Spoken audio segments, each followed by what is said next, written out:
Thomas Soto.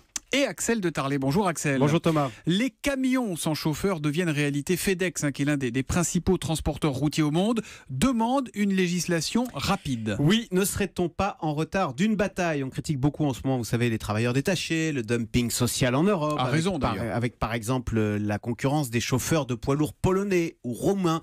Mais il y a plus redoutable que le conducteur polonais. Il y a le camion sans conducteur, et ça n'est pas de la science-fiction.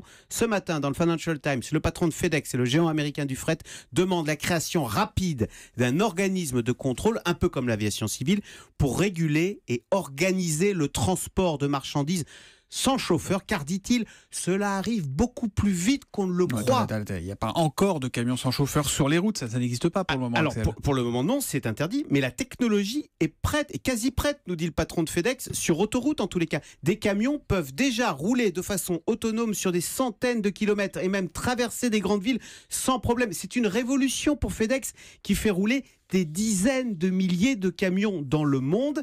Alors, ce qui manque maintenant, c'est une législation et l'acceptation sociale. Il va falloir qu'on s'habitue à voir des camions sur les routes rouler sans chauffeur et même des camions sans volant. Ça va faire bizarre, même s'il est très probable qu'au début, en tous les cas, on ait toujours un chauffeur assistant dans les cabines pour s'assurer du bon fonctionnement de l'ensemble. Mais tout cela va arriver très vite. Mais ça veut dire quoi? Ça veut dire qu'à terme, le métier de chauffeur routier va disparaître? À terme, oui, il n'y aura plus de chauffeurs. Benoît Hamon, vous savez, a raison. La technologie est en train de bousculer le monde du travail d'une façon très puissante, très rapide. Alors, ça ne veut pas forcément dire qu'il n'y aura plus de travail, mais il va falloir s'habituer à vivre plusieurs vies professionnelles, parce qu'évidemment, ça ne concerne pas que les chauffeurs routiers, cette révolution, d'où l'importance de la reconversion et de la formation continue pour rester à la page. Merci beaucoup Axel de Tarlet.